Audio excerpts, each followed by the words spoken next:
So I guess I would say that having a good life is having the opportunity to do good, to help people, to provide for my family, who's also been very fortunate, being healthy, strong, smart children,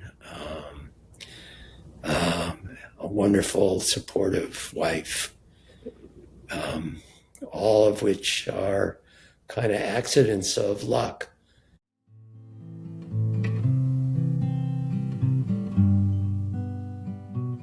Hello, everyone. Welcome to the Reflections on Living Well podcast, where we explore perspectives on the good life in the 21st century. I am your host, Broderick Rodell. I hope you enjoy this conversation.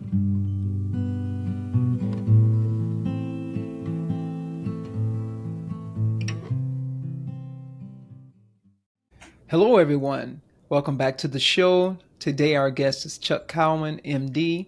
Chuck is a retired developmental pediatrician, emeritus professor of pediatrics at the University of Washington School of Medicine. His professional passions include the ethical, equitable, and excellent practice of medicine, care for underserved populations, teaching other healthcare providers, and advocacy for people with disabilities. Nonetheless, the most important part of Chuck's life is being a husband and father of his two children. Hi, Chuck. How you doing? I'm good, Broderick. How are you? I'm really good this morning. I'm looking forward to this conversation that we're about to have, Yes, and very excited. yeah, me as well. Um, awesome. I know I just gave that introduction, but I also like to ask folks to introduce themselves in however way that you like for the audience here. Oh, let's see. This is a really, really interesting question that you've proposed about what is a good life. I've been thinking about it quite a bit. What my life has been about has been taking care of children as a doctor, um, taking care of their families, and taking care of my own family, and maybe in reverse order, though sometimes my professional life has kind of taken precedence over taking care of my family. It's always trying to figure out that balance. I'm retired now. I'm not any longer taking care of any patients. So most of this is thinking about what's happened in the past. Though I still feel pretty strongly about what healthcare is all about in my community, in the United States, in the world, and um, the needs of underserved populations, which has been kind of the motivating force in terms of my professional practice since I was in college or even in medical school. So, Hmm. as a start. Very interesting. Hopefully, we'll get into some of those reasons why you did that work, because that's good work there, serving folks who are having challenges in their life through their health, and particularly working with children and also underserved populations. Very interesting.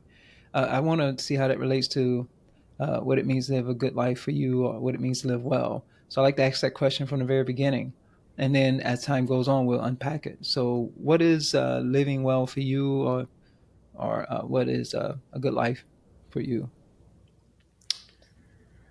There's so many kind of aspects to that, and it's hard to kind of package them all into one set of statements. I mean, certainly, I'm a Jewish guy.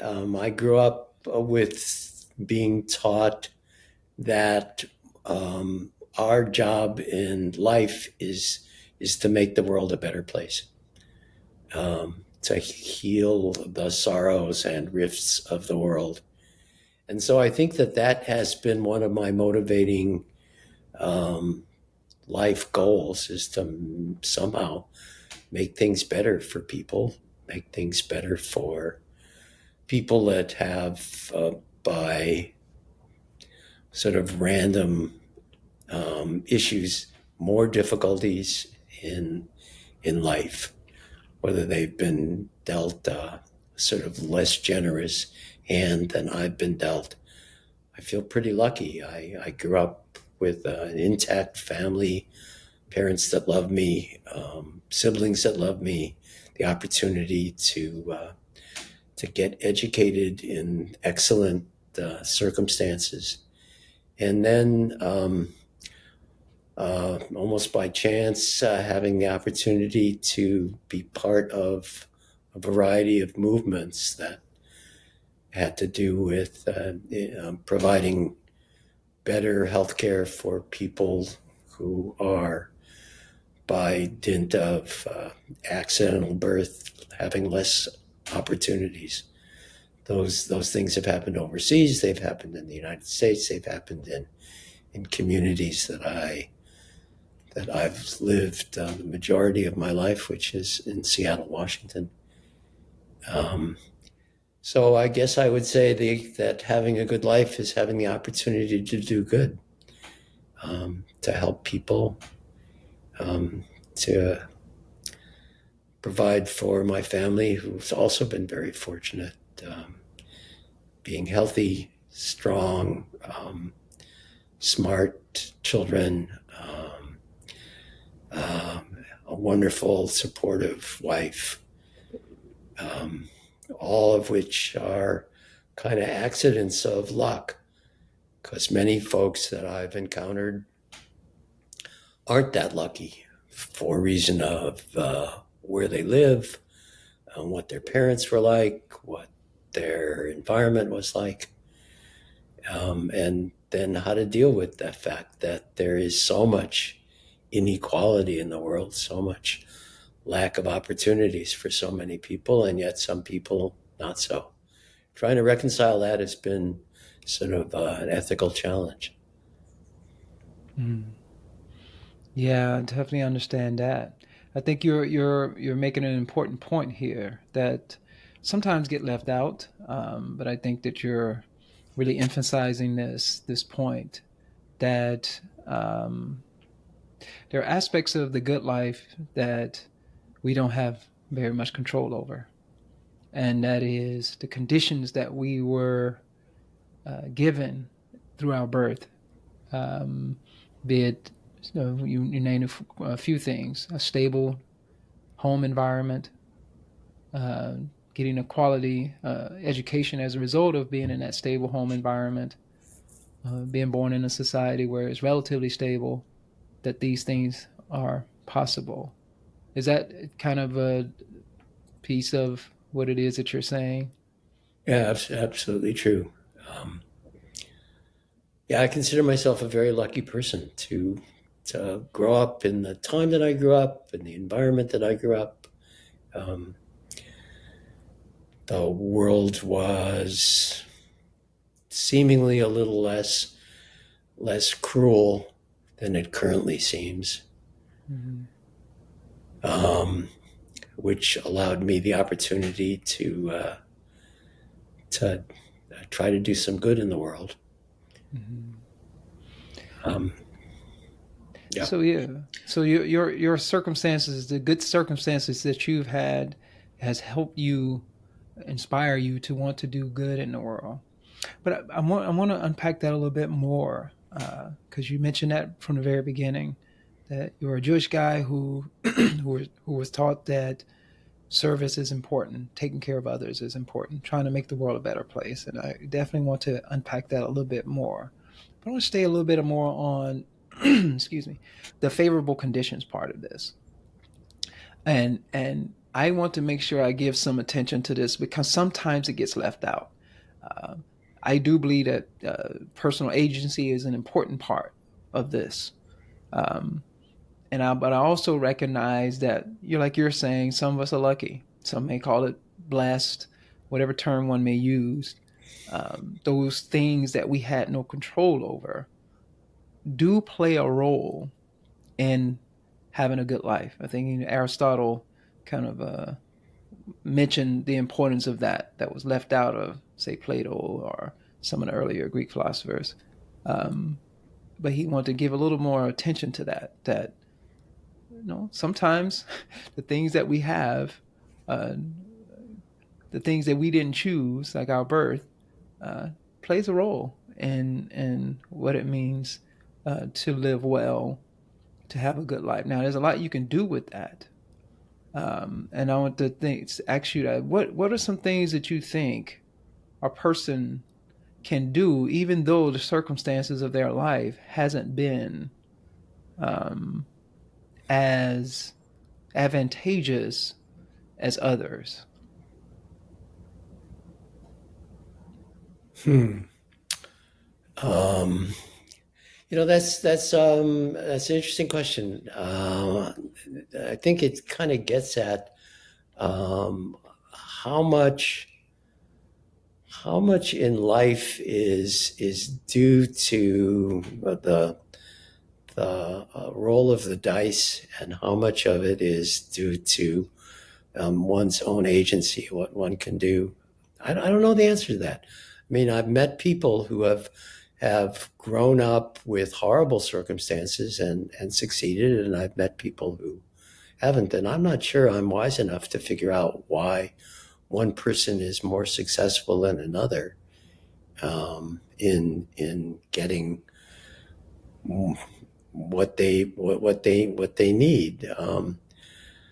I'm sorry, I'm having trouble with trying to understand that question. Rephrase it again, and maybe I can kind of get at it from a different point of view. But I think, is it just luck? Is it does free will, really exist, or are we all kind of subject to the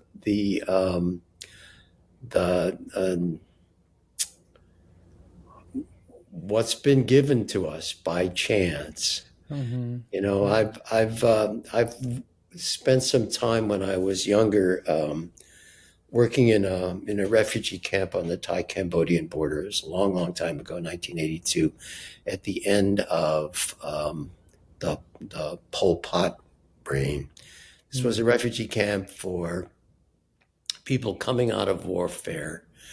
And in the course of it, I met some people who managed, because I've known them since, to survive that experience, move on and create great lives in the United States, and others did not. And I don't know why that happened. Mm-hmm. It kind of gets at this question of how much agency we really have, or whether it's all our fate is defined by a whole lot of randomness. Mm-hmm. I don't know. Do you know the answer to that? I can't say I absolutely know the answer to that. I think that the reason why I asked that question is because I would like for the audience to understand that this is a hard thing to understand, and there is no one right answer to this. And I think I like the answer of I don't know, because it opens us up to exploring possibilities and being a little humble when we are interacting with others, or even with ourselves. Um, why is it that some people are able to manage to um, live well, even though the circumstances of their life has been very challenging and restricting and limited? I think that you can still live well. And I think that's the question that we're asking. What is living well? Are we, um, is our life determined by the circumstances? Or is there, what level or what role does agency play? Now, I personally think that the role agency does play a role. You may grow up in poverty, you may die in relative poverty, but you can still end up living a good life to an extent. Um, and what does that good life mean? What does it look like? That's what this podcast is about. Is exploring what that really means. Can a person that grow up in poverty and end up dying in relative poverty, say they move up a little bit, but they still living in relative poverty, can they still live a meaningful, good life? Can they live well, even though they may not have very much? And how do we define poverty? What does that look like? So these are the questions that I'm hoping that we can entertain, all of us. And I don't think no one person has the right the only answer. I think that there are traditions, there are people who can share their experience and share ideas. The Stoics, the yogis, the Christians, Buddhists, various traditions, even some atheists, have their perspective on what a good life could be. And I think listening and hearing all these different perspectives and seeing what we can glean from it, I think. So putting that question out there to you, I wasn't necessarily expecting you to come some right answer or anything, but to I like the I don't know. I think there's a certain level of humility there and openness to the various possibilities of this situation, if that makes sense. I think some of it is to what extent you leave something behind. Mm-hmm. Um, and that can mean many different things. I think to some extent, what I consider a good life for me is raising a couple wonderful children who go on and make contributions in the world. Mm-hmm. Um, that's many of us have families. Most of us have families in some sense, and give something back as a consequence of being a parent or a loving relative. Um, and then there are sort of acts of good in the world. Um, they can be as simple as helping your neighbors out, or helping somebody who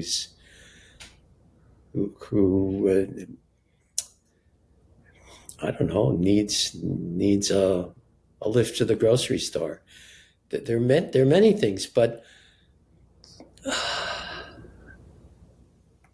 boy, you've really challenged me here to think about this, and I'm sorry haven't done my homework in coming up with any sort of answers here about. I mean, I guess that for me the issue, and I guess I can't speak about what other people's lives are about. I can speak about my own life and what has given me satisfaction in my life.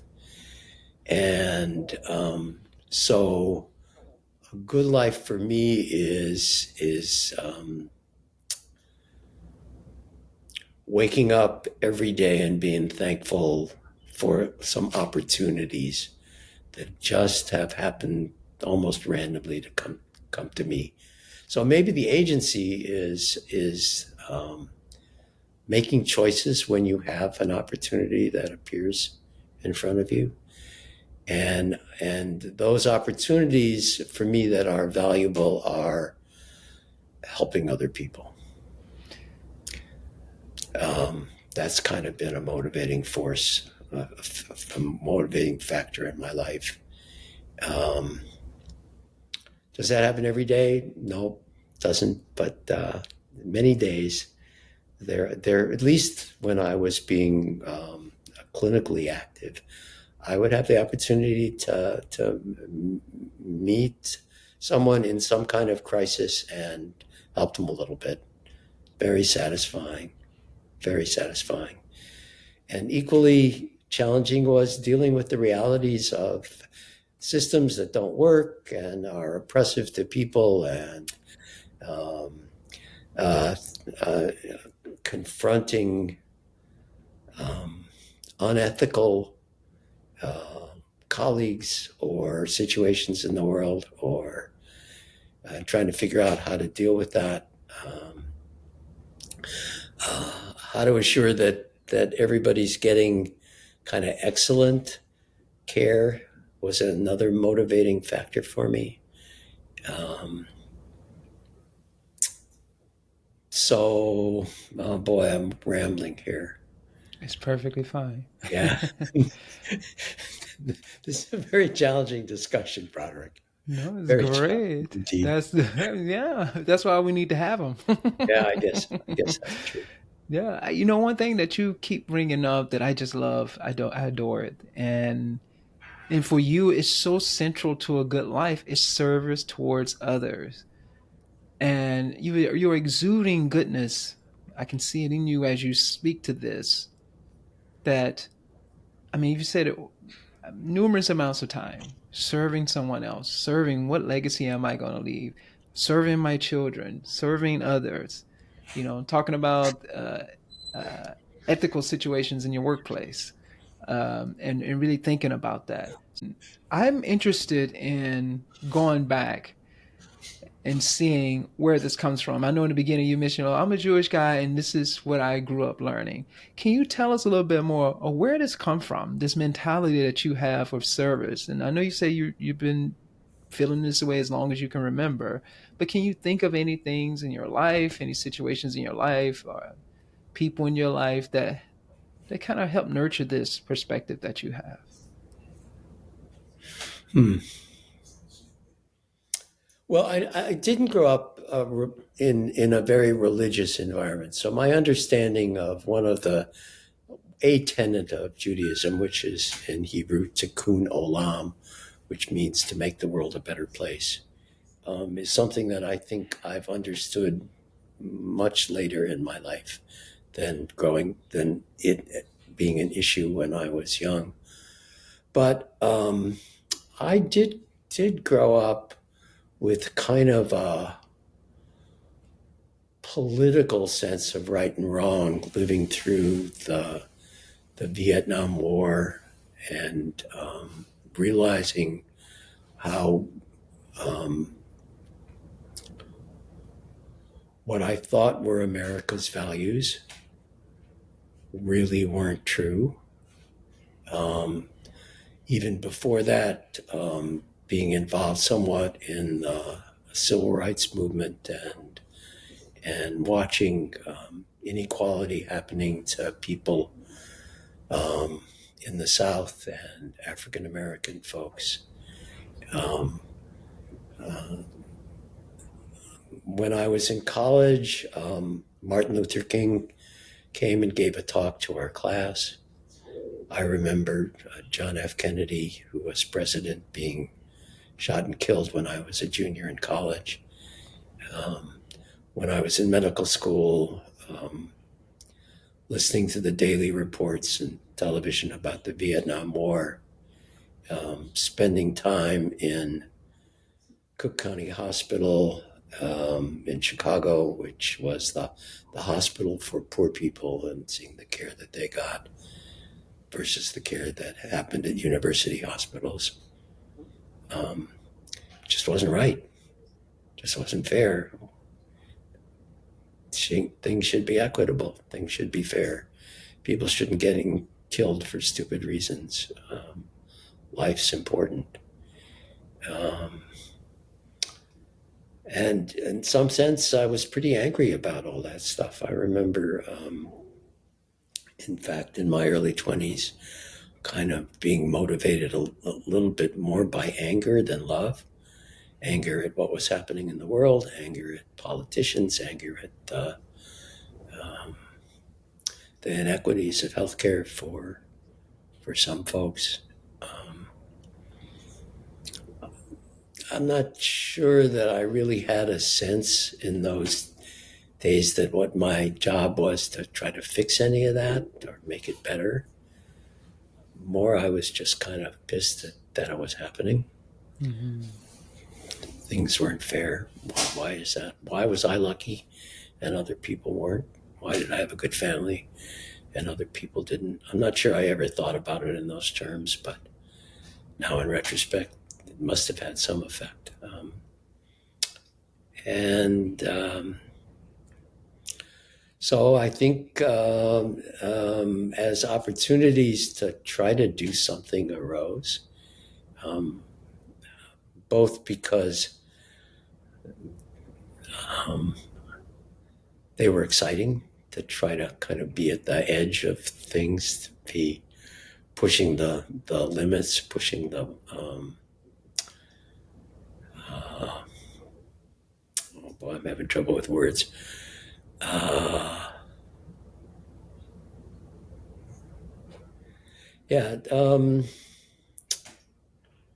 trying to push limits of what was a kind of acceptable behavior. I was supposed to be a upper middle class white doctor making a lot of money. You know, that's what I was supposed to be, and I didn't do anything for me. Didn't want to do that. Wanted to take care of poor people. Wanted to solve problems. Wanted to, and also to do hard work. I was kind of driven to take care of some of the more difficult kind of clinical situations. Um, I got kind of bored doing sort of more simple things in medicine. I wanted to do the hard stuff. I was not talented enough to be a heart surgeon or a neurosurgeon or really, really amazing kind of medical care, but I chose different kind of ways of doing that and putting myself sometimes at risk, but it's fun. I guess the other thing to say is it's fun. It's actually, for me, it's fun to do hard things. For me, it's fun to um, uh, be a bit of a radical, be pushing the boundaries of all kinds of things. So I guess another aspect of this discussion is to figure out why why is it fun for me and why is it not fun for other people to do hard work or to do kind of push the limits. I mean, you're doing that in your life.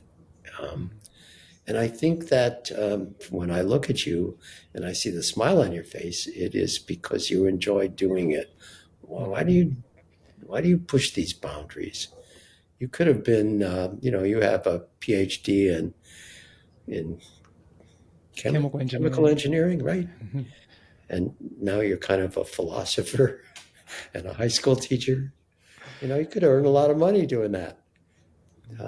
Seems like that wasn't a choice that you made. So Mhm. um, Yeah. I guess uh, what arises is that I've had the privilege of being able to test boundaries that other people haven't had the privilege to do.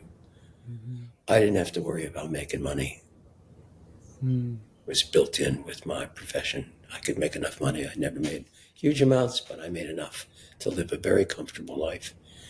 Um, uh, I'm fortunate to be relatively healthy um, and didn't have any of the health challenges that lots of people have. Mhm. Just good luck, I guess. Mhm. Um, and those privileges allowed me to push boundaries. Um, I don't know why I chose that, Mhm. except it's gratifying and fun and exciting and engaging and stimulating and all of those things. Yeah. Mhm. All those important parts of the good life, and I think, I think you're subtly naming something, but indirectly. I'm gonna try to articulate it now. If I'm wrong, just let me know. But this is what it appears. It appears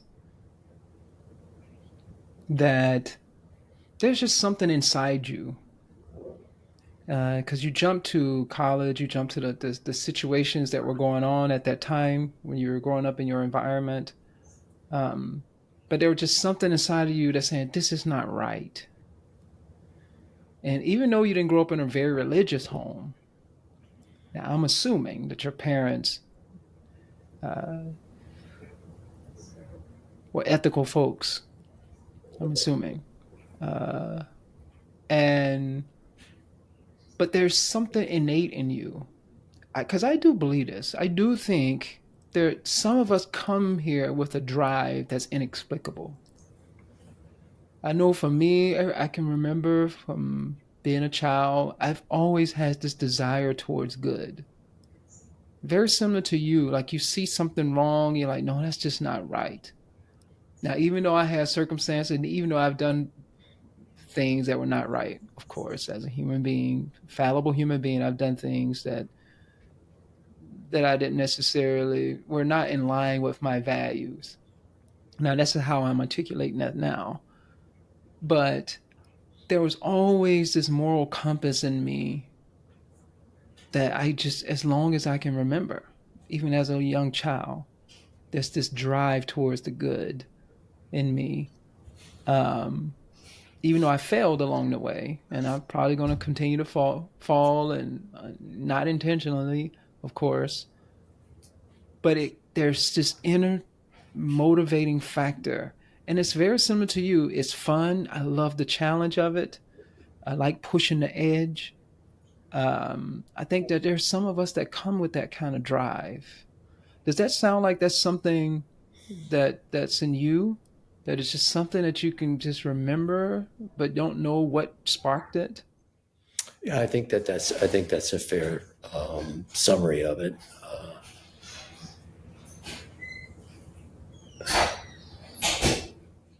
When I was finishing my career at Seattle Children's, my boss, who was head of the department, gave a little quick speech, kind of a remembrance of me, and he said a couple things that I thought were kind of interesting. He said there are two words to describe Chuck Cowan. They're fearless and relentless. And I've wondered about those terms as to whether that was an accurate kind of description of who I was. I certainly see aspects of those things in my life. That's the pushing the boundaries. That's the willingness to take chances. That's trying the hard stuff, whatever that might mean. So I think those are at least a couple of ways to describe who I am. It doesn't describe how I got there or why I am relentless and fearless, because I think those things are actually quite true. I'm very persistent about certain kinds of things, and I certainly take risks, all kinds of risks, out of foolishness, perhaps. So you can be foolishly fearless and foolishly relentless, and Yes. put yourself at risk or in danger, or make big mistakes with people, big mistakes.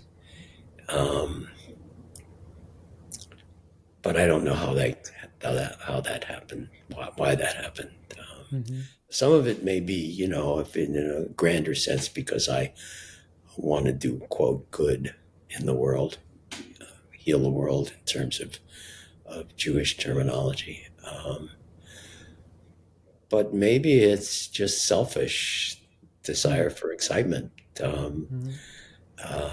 challenge, pushing the boundaries, which is, in some ways very selfish. Not necessarily for anybody else, but for myself. So two sides of that coin, or many sides of that coin. Yes.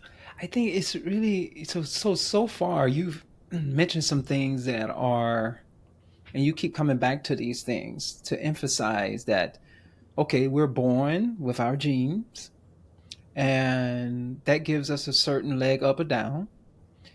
We're born with a temperament, and I don't equate genes with temperament. I think that's a silly thing.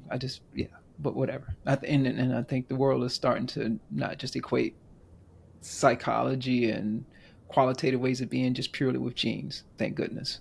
That's very magical thinking. But nonetheless, we come with a temperament that we didn't choose. We don't know why we have certain drives that we have. Where it comes from, we can speculate, and that's fine. So temperament, genes, the environment, the country, the society that we grow up in, the stability of that society, all those things that are factors that we had no control over. And you're naming that. And I think that's important. that is continuously being named. And you're also naming the qualitative aspect of your life, or the result is not the best word, but for lack of a better word, the result of those things that you're giving, joy, challenge, these are things that you feel like you innately have and are supporting your capacity to live a good life or to live well. Again, I'd say a challenge. I mean, this desire to serve, wanting to do good in the world. These are all aspects or characteristics or attributes of a good life that you've mentioned. So my question is, do you think, even though you feel like they were kind of given for you, a lot of them, and I think that some of it was cultivated, but we can unpack that. But do you think one can cultivate those qualities? Can you cultivate drive? Can you develop drive? Some of us have talents, attributes that can be morphed. I think they can be. Do you think so? Do you think it can be developed? Some of those qualities, at least. Yeah, of course. Of course, one of the things that I've taken pride in my life is teaching. Teaching other doctors, teaching parents, teaching children how to succeed despite challenges. So my assumption in doing that is that people can rise above their circumstances, whatever that might mean, through a variety of kinds of help that many of us provide.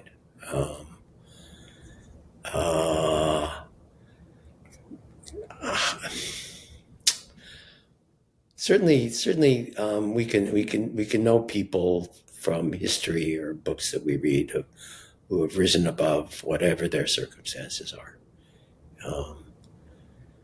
and we admire people that do that. So I guess that there's also some sense of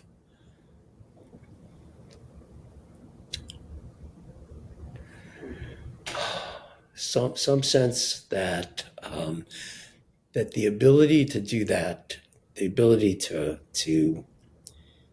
make contribution, is a value that's somewhat universal. Mm-hmm. Where does that come from? Does that come from religious morality? Does that come from and then we see evidence in the world, in politics and community, of people that don't do that, that people seem to be praised for being selfish, praised for being mean, praised for being self-centered, praised for taking advantage of other people. So we have these models out there in the world, from our family, from people we know, of doing both sides. And some of us choose one and some of us choose another. I don't know why. Mm-hmm. I don't understand why people like people who are mean, like people who are selfish, like people who don't care for other people, like people that make fun of people. But we know that that's true. That's true. Thank God we're all different. Right. Exactly.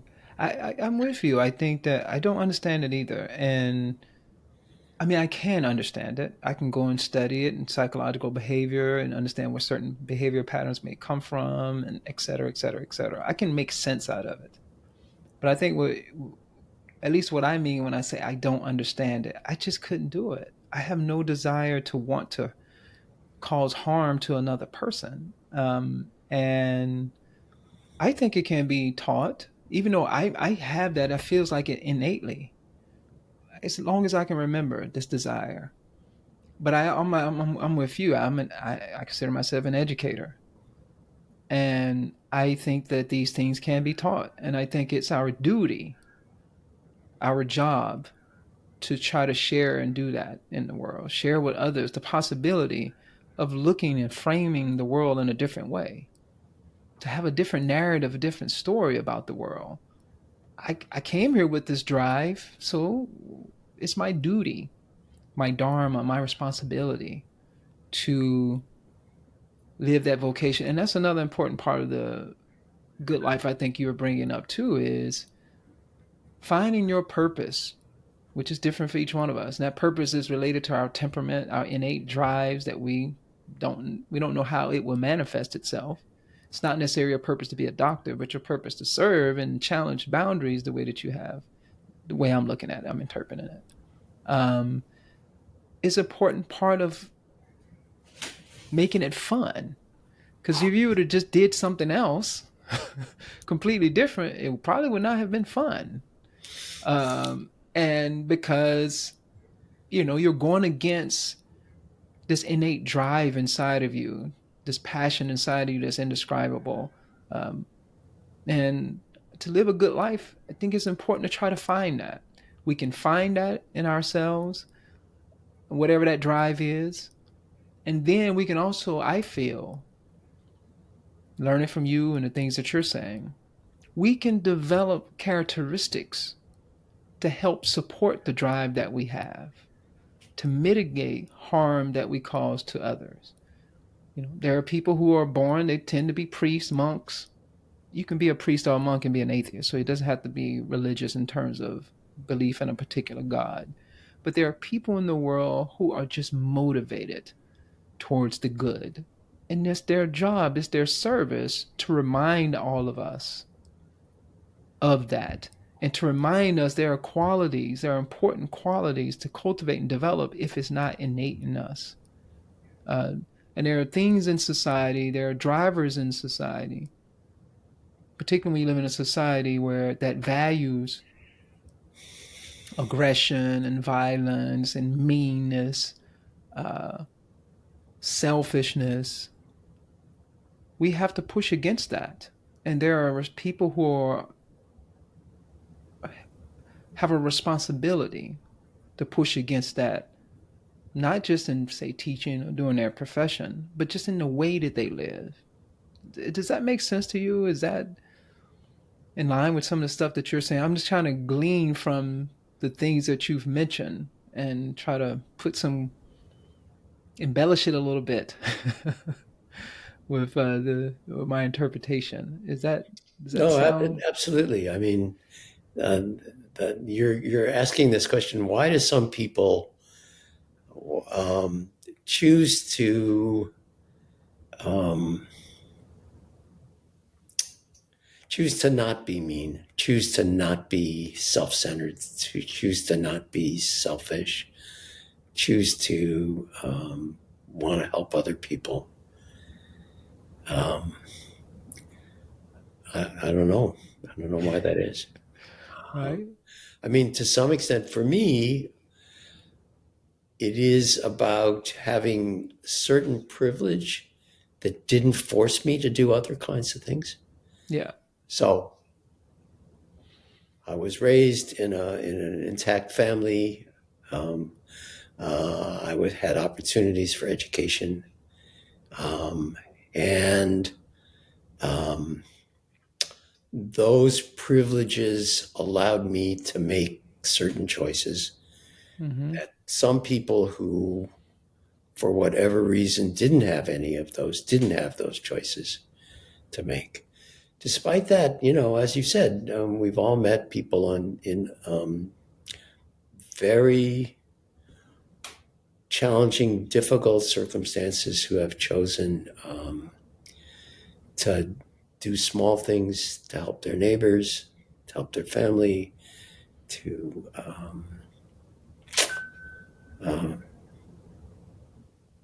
not be selfish, not be mean, not be cruel. Why? I don't know why. I don't know why people choose those kind of things. I know for me, they they produced joy. They produced satisfaction. They produced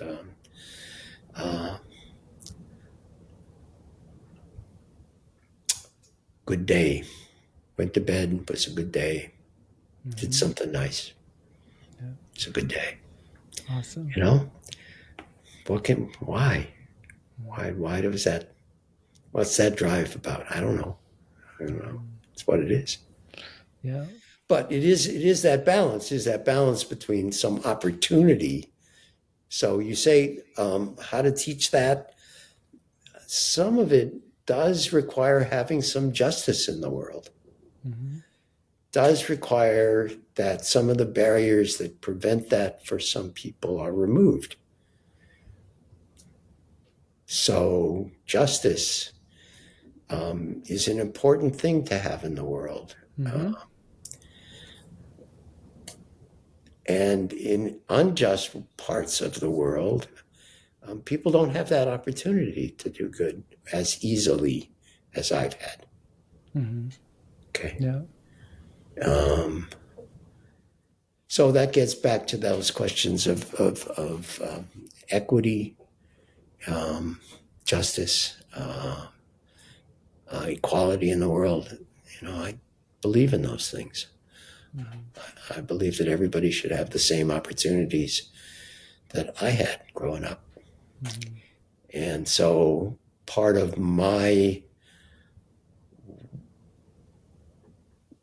having a good life is trying to do something about that, Yeah. about changing some of those inequalities, about having justice. And that can happen, that can take many forms. Yeah. Yeah. Go ahead. Were you going to say anything else?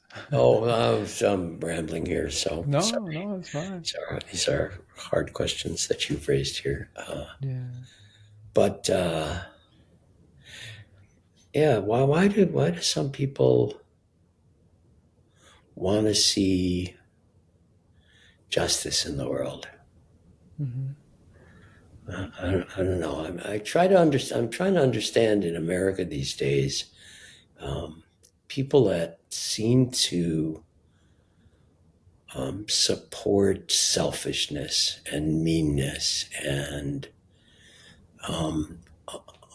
unwilling to uh, allow people to. Oh, I'm not saying this right because I'm going to get into politics, and let's try to avoid that. Yeah. It's another discussion. Um, yeah, I guess I have trouble understanding people that don't want to do good. Mm-hmm. Maybe I'm not giving them credit. Maybe they do. Maybe I'm just not seeing their perspective. Mm-hmm. That's the other side of that coin is, are you just seeing, am I just seeing the world through my own set of filters about what's good and bad and label other people who don't seem to be doing the same thing as the bad guys? Mm-hmm. How to figure out to give grace to everybody. Mm-hmm. Assume that everybody is equally motivated for good is Mm-hmm. another challenge. Yeah. Yeah, to understanding. Yeah. I think sometimes we don't necessarily need to know the why. And I think why people are driven to do harm, why people are driven to do good, I think it's important to try to understand it. I don't think we 100% understand it. But the more we try to understand it, the more we can try to move society and move ourselves in a direction towards the positive or towards the good. I think this is an impetus for this type of conversation. No, I do think that there are some universal values that are associated with goodness, and you've mentioned quite a few of those qualities. But how one sees that based on their narrative, their political perspective, um, that's going to be slightly different. But I do think that there is some common moral, ethical values that we can all point to. and agree upon. Now, some people are not going to agree, but majority of human beings will agree on those core values, positive qualities. And I think that they're teachable.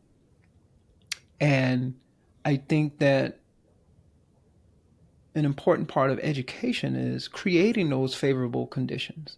For instance, if a person grows up in an environment where it's not just single parent, let's just say both parents, because I think people usually associate this with just single parents, but say both parents are in the home, but both parents are dysfunctional for various reasons, neglectful of the children. And so that child, the circumstances for that child are going to be much more difficult for them to follow their passion, to find out what their passion or what their drive is, to find out what their purpose, their duty is in the world. It's going to be hard for them to find that under those conditions. So what can the society do? I don't know if the society can change those parents. But the educational system, the school system, can provide conditions to support that child, even though they may go home to a dysfunctional environment. What can the school do? What can the community do? Is there community organizations that are involved? I don't think policy is an important part of it, but policy is not going to change that family necessarily, that dysfunctional couple. But policy can help create favorable conditions in the schools, in places, in the environment that child outside of the home. It can increase the probability that they can lead a good life, live a life well lived. Seeds can be planted, but it's going to be very difficult to change that at-home situation. And I think that's a big challenge, and that's something that needs to be addressed. I think it's cultural, and it takes generations to change that. Because it's hard to change a person unless they want to change, they desire that change. So those parents, those dysfunctional parents, got to acknowledge that they're being dysfunctional. And some way, somehow, can someone help them see that? I think the school system can help them see that by having parents much more involved in education, so that they become aware of the conditions that they're creating for their child, and try to encourage a little love for their child, and try to encourage them to create favorable conditions for their child's development. So I think it's complicated, it's hard. And I think having these types of conversations is an important piece of the puzzle. It's not that that I have all the solutions. I know I don't. But I think you can glean from the life, and a lot of what you said throughout this conversation is about having those favorable conditions that are given, and sometimes we don't have any control of it. A lot of times we don't. But what can we do to try to encourage it?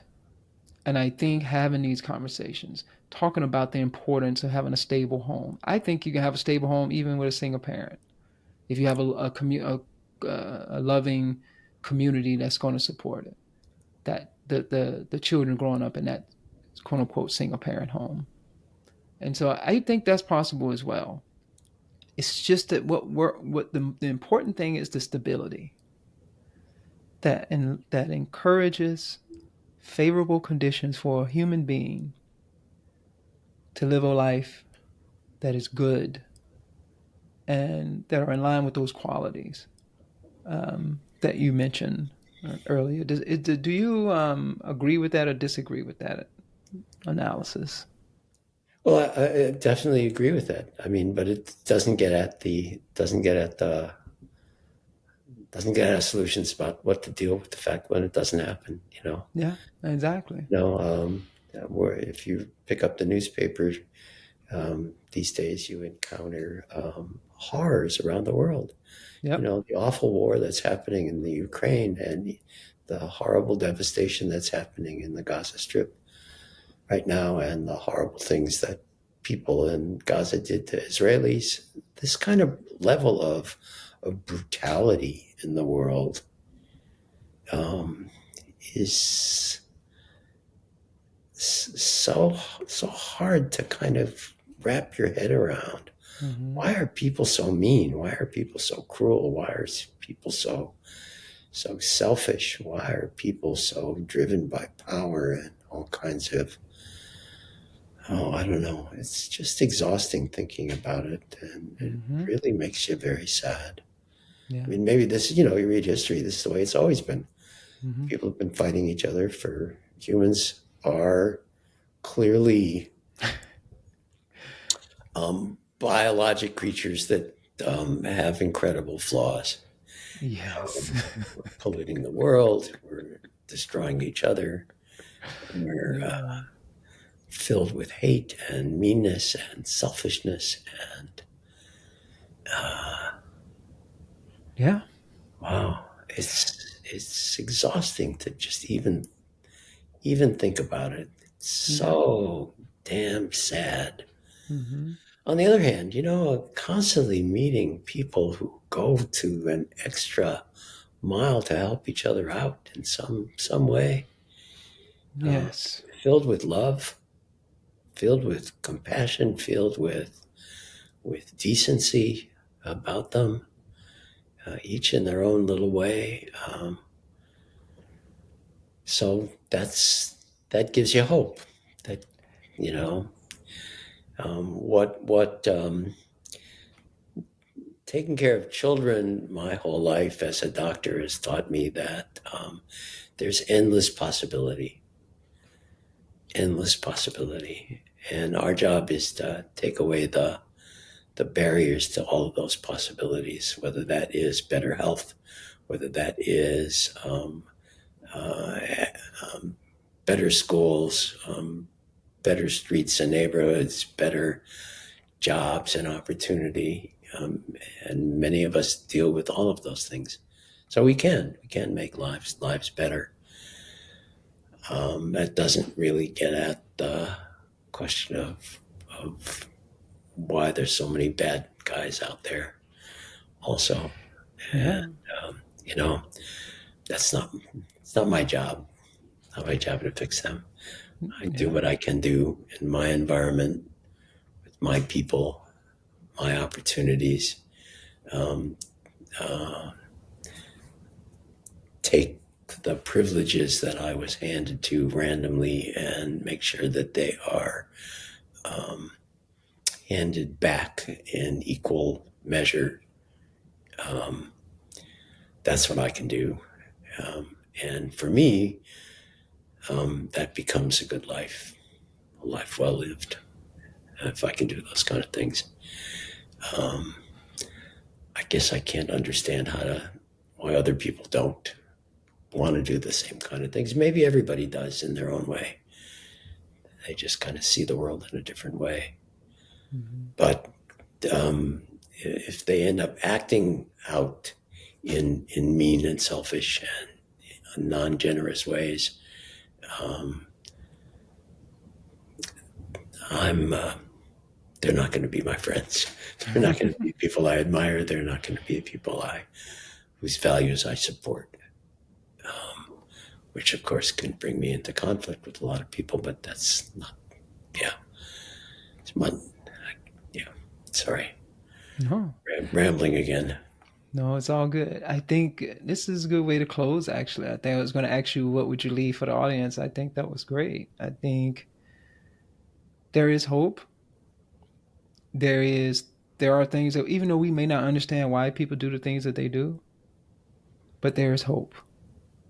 We can serve the world in our various capacities as medical practitioners, as educators, as service providers in various ways. You can be involved in politics, whatever it is that you're involved in. Let's give some attention to the cultivation of the good. And I think for me, these conversations, that's what this is about. Because you're right. For many years of my life, I've lamented the horribleness of what human beings can do to one another. But I can lament all day long. And it's easy to give attention to that because of our negativity bias. But let's give some attention to the possibility of the good, the possibility of a life well lived. Let's find hope in that. And if you don't like the word hope, okay, then look for another word.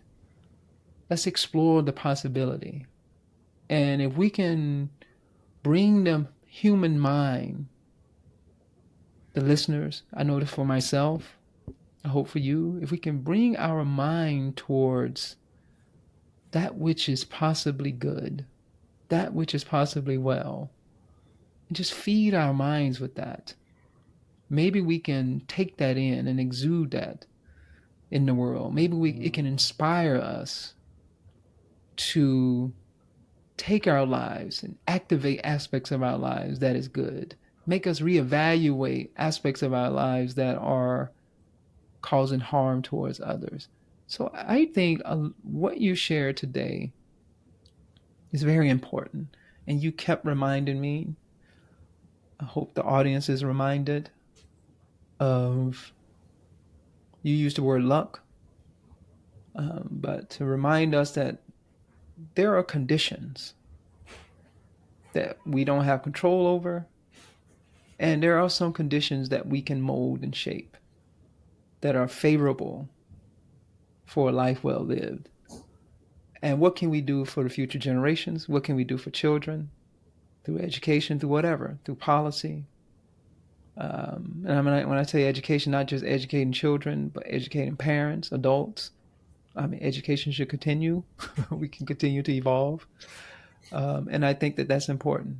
And I'm glad that you brought that up. I'm glad you brought that up near the end.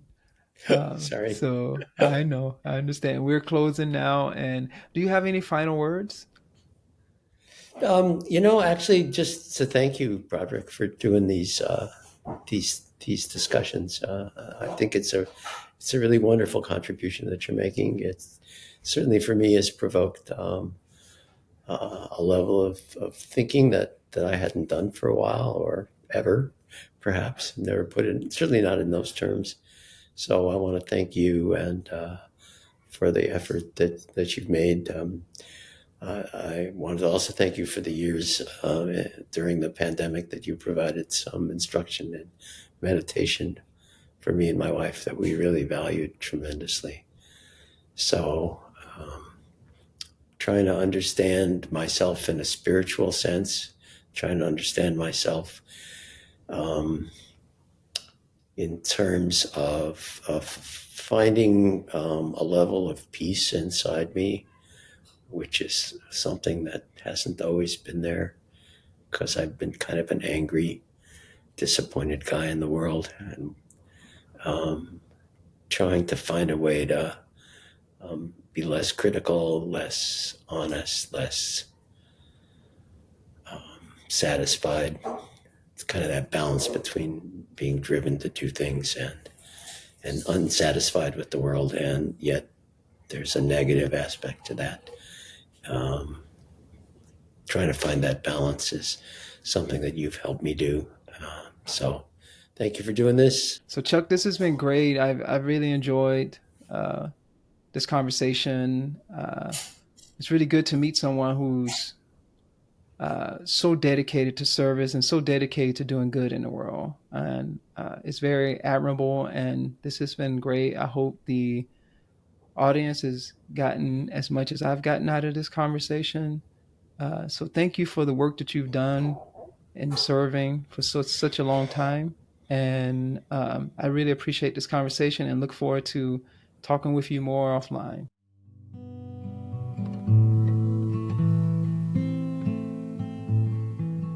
Thank you so much for tuning into the show. I hope this conversation has inspired you to reflect on your own views of the good life.